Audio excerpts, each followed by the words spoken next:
On savait la situation assez tendue sur ce dossier entre Paris et ces trois pays. Voilà la France qui passe de la menace aux actes. Pourquoi aujourd'hui? Alors, l'idée, c'est de faire pression sur les pays du Maghreb pour qu'ils acceptent leurs ressortissants qui sont ou que la France veut expulser. C'est un dossier qui est défendu de longue date, mais qui prend beaucoup d'importance à l'approche des élections, des prochaines élections présidentielles en France d'ici quelques mois.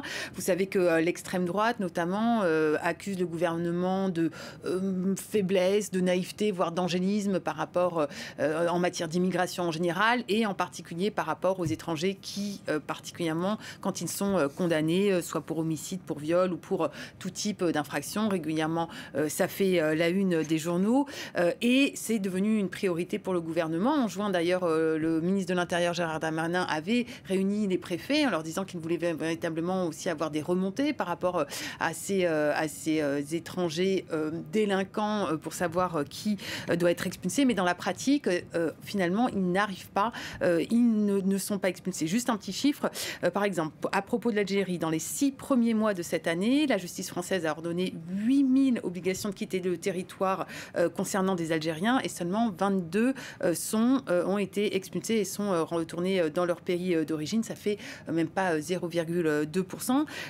C'est un chiffre très faible qui est à mettre en relation avec le manque de laissez-passer consulaire. C'est un peu le sésame qui fait que les autorités de ces différents pays doivent donner, et c'est par là qu'ensuite ils peuvent accueillir leurs ressortissants. Et face donc au manque de coopération et de l'Algérie, de la Tunisie ou encore du Maroc, effectivement, les Français sont passés de la menace aux actes. Alors tout ça pour quel résultat? Ça, c'est l'une des questions qu'on entend beaucoup.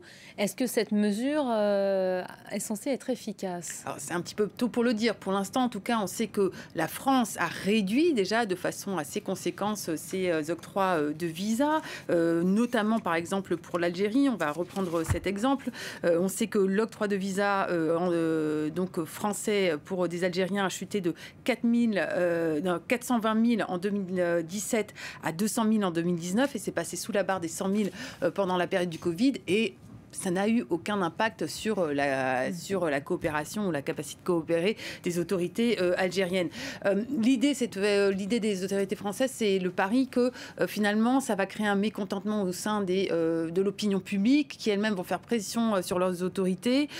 Mais finalement, est-ce que les opinions publiques réussissent à faire pression en Algérie, où on sait que depuis l'étouffement du mouvement Irak, c'est le serrage de vis. En Tunisie, vous avez un président qui a suspendu le Parlement et au Maroc, a priori, il y a peut-être un peu plus de liberté, mais bon, l'opinion publique n'a jamais vraiment réussi à faire bouger les autorités. Donc on peut douter finalement de l'efficacité de cette mesure, mais à voir, il va falloir voir, surveiller dans les semaines à venir. Et puis on va attendre surtout s'il y a des réactions de ces pays-là. Elle se faisait attendre